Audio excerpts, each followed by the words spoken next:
Albaniyada səfərdə olan Ermənistan baş naziri Nikol Paşinyan Azərbaycanın ictimai televiziyasının sualını cavablandırıb. Azərbaycanlı jurnalistin sualları əslində rəsmi Bakının sülh sazişinin imzalanması üçün irəli sürdüyü son şərtləri özündə əks etdirib. Və suallarda əksini tapan məqamlar regionda davamlı sülhün perspektivləri baxımından Azərbaycan ictimaiyyətinin cavab tapmaq istədiyi məsələlərdir. Paşinyan isə cavabında həmişə olduğu kimi öz-özünü təkzib edib.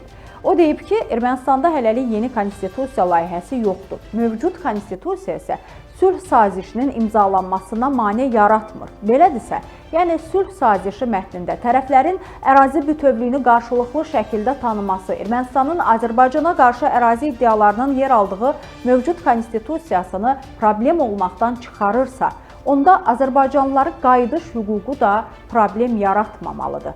Siyasi şərhçi İlyas Hüseynovu dinləyək.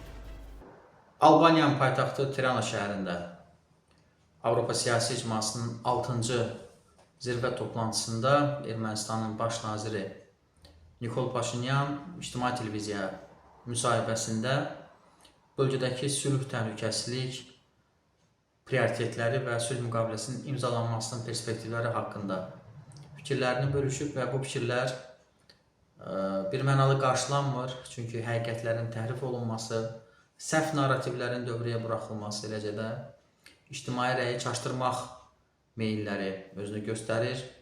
Çünki Ermənistanın konstitusiyasının dəyişdirilməsi siyasi gündəlikdədir. Və sanki Paşinyan çalışır ki, konstitusiyanı dəyişməsin, konstitusiyanın preambula hissəsində göstərilənlər gizlədilsin və revanş üçün elementlər qalsın. Bu tamamilə yol verilməzdir. Azərbaycan bunu qəbul etmir.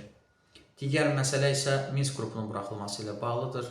Bu barədə də kifayət qədər qəti şəkildə Azərbaycanın mövqeyi ifadə edilmişdir. Lakin Paşinyan elə düşünür ki, sülh müqaviləsinin imzalanması ilə yanaşı ATƏT-in katibliyinə müraciətlə iş bitir. Bu da nöqsanlıdır və qüsurlar özünü göstərməkdədir. Çünki ATƏT özü konsensus əsasında fəaliyyət göstərir.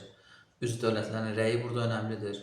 Və bu baxımdan elə digər dövlətlərlə danışıqlar, hazırda Bakı və İrəvan arasında danışıqların cari vəziyyəti, sülhə dair etimad və baxışlar sisteminin olması, revanşizmin aradan qaldırılması və eləcə də qətiyyətli, prinsipial siyasi iradənin ortaya qoyulması önəmlidir. Bütün bu keyfiyyətlər Ermənistan liderində yoxdur və hesab edirəm ki, bu keyfiyyətləri və məzmunu inkişaf etdirmək və dayanıqlı sülhə nail olmaq lazımdır.